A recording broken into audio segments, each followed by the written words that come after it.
Good morning student. ये video मैं उन स्टूडेंट्स के लिए बना रहा हूँ जो आने वाले टाइम में डॉक्टर बनने वाले हैं और साथ ही साथ अभी आप लोगों ने 12th का एग्जाम दिया है और नीट का एग्जाम भी आपने दिया होगा। बहुत अच्छा स्कोर आया है आपका और अगर स्कोर अच्छा आया है तो आप एमबीबीएस के लिए भी जा सकते हैं और वेटनरी के लिए भी जा सकते हैं। दो ऑप्शंस अवेलेबल है आपके पास में।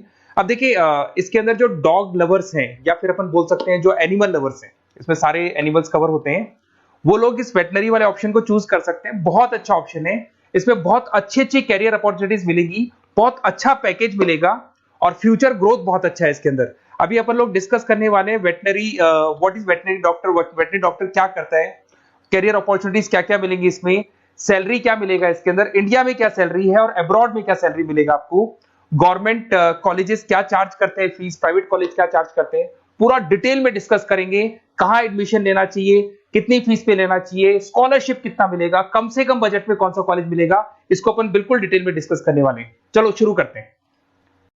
अब देखिए एक वेटनरी डॉक्टर करता है क्या, what the veterinary doctor will do. Veterinary doctor बहुत सारे काम करता है, डायग्नोस्टिक का काम है, उसका ट्रीटमेंट का काम है, सर्जरी का काम है, प्रिवेंशन क्योर का काम है, इमरजेंसी केयर के लिए आपका जो एनिमल वेलफेयर हो गया, क्लाइंट एजुकेशन हो गया, ये सारे काम को करता है। जैसे अगर अपन डायग्नोस्टिक की बात करें तो एनिमल्स का एग्जामिनेशन करना है, उसका एक्सरे करना है, ब्लड टेस्ट करना है, उसमें वो काम करेगा। अगर मैं ट्रीटमेंट की बात करता हूं तो यहाँ पे वो मेडिसिन वगैरह जो देगा वो देगा आपको, प्रोवाइड वैक्सीनेशन, वो बहुत इंपॉर्टेंट है क्योंकि वैक्सीनेशन वगैरह अपन देखते हैं डॉग्स वगैरह को रेगुलर बेसिस पे अपने को देना पड़ता है। सर्जरीज हो गई, जैसे रूटीन सर्जरीज, कॉम्प्लेक्स सर्जरीज, ये सारे काम वो करेगा। उसके अंदर प्रिवेंटिंग क्योर, वैक्सीनेशन वगैरह हो गया।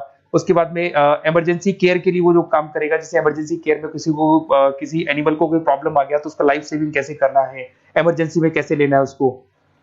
एनिमल वेलफेयर में जैसे जो एनिमल वेलफेयर ऑर्गेनाइजेशन होती है उसमें वो काम करेगा। उसके बाद में क्लाइंट एजुकेशन हो गया, जो भी आपके क्लाइंट्स होंगे जो डॉग रखते हैं, जो भी पेट रखते हैं, उनको क्या खिलाना है, उनको कैसे रखना है, उसके ऊपर डिस्कशन करेगा सारा का सारा। अब देखिए मेन चीज इसमें आती है कैरियर अपॉर्चुनिटीज। क्या कैरियर अपॉर्चुनिटीज होगी, आप डॉक्टर बन जाएंगे तो डॉक्टर बनने के बाद में आपकी जॉब कहां लगेगी या फिर अपना खुद का प्राइवेट बिजनेस खोलेंगे, कैसे करेंगे आप। इसमें सबसे बढ़िया ऑप्शन है प्राइवेट क्लिनिक्स। ये लोग अपना खुद का प्राइवेट क्लिनिक खोलते हैं, small animal, large animal mix दोनों के लिए खोल सकते हैं। तो प्राइवेट क्लिनिक के अंदर बहुत अच्छी अर्निंग है, अपन उसका जो सैलरी पार्ट है वो भी डिस्कस करेंगे नीचे। उसके बाद में आपका एनिमल हॉस्पिटल्स हो गए, प्राइवेट और गवर्नमेंट दोनों हॉस्पिटल हैं जहां पे जॉब लग सकती है। रिसर्च इंस्टीट्यूट्स हो गए जहां पे आपका जॉब लग सकता है, जैसे फार्मास्यूटिकल कंपनी हो गया, गवर्नमेंट एजेंसीज हो गया, यहाँ पे जॉब लग सकता है। उसके बाद में गवर्नमेंट एजेंसीज में public health agencies, department of agriculture, यहाँ आपका जॉब लग सकता है। कुछ लोग बोलते हैं जू हो गया, वाइल्ड लाइफ सेंचुरी हो गई, वहां आपका जॉब लग सकता है, जू, एक्वेरियम, यहाँ पे लग सकता है, वाइल्ड लाइफ सेंचुरीज में लग सकता है।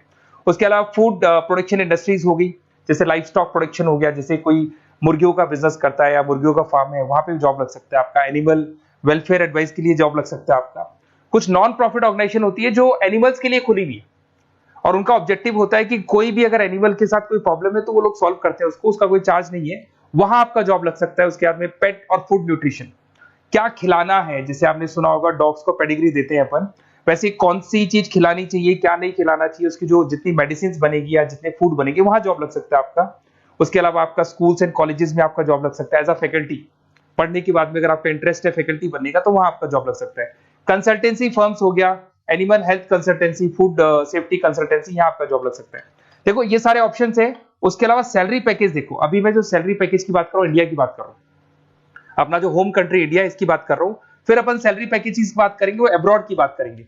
तो सब में अगर आप देखें तो ऑन एन एवरेज ये मान के चले कि आपका 5 लाख से 10 लाख तक का एवरेज जा रहा है पैकेज। अगर प्राइवेट क्लिनिक भी आप खोलते हैं, गवर्नमेंट सर्विस भी करते हैं ना, तो आप ये मान के चले कि आपका पैकेज 5 से 10 के बीच में जाएगा। उसके बाद रिसर्च इंस्टीट्यूट में भी यही मिलेगा आपको, जूस वगैरह के अंदर आपका यही 5 से 10 लाख के बीच में मिलेगा।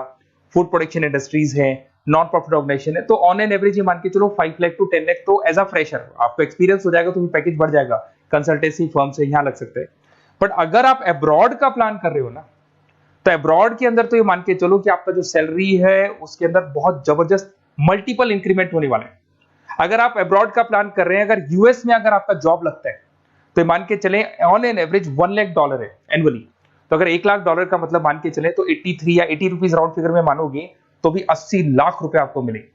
तो इसके अंदर एक बहुत अच्छा ऑप्शन है कि आप एज अ डॉक्टर बन के अब्रॉड भी जा सकते हैं। कुछ लोग हैं जो नहीं जाना चाहते बट कुछ जाना चाहते हैं तो वो जा सकते हैं, इसमें अब्रॉड भी जा सकते हैं।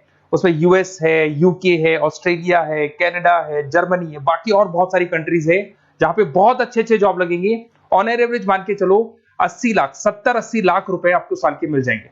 ये सारे ऑप्शंस हैं। अब मेन चीज पे आते हैं। देखो सीधी सी बात है, अगर इसको करना है तो उसको करने के लिए नीट में स्कोर कितना चाहिए, गवर्नमेंट कॉलेज क्या मांगेगा, प्राइवेट कॉलेज क्या मांगेगा।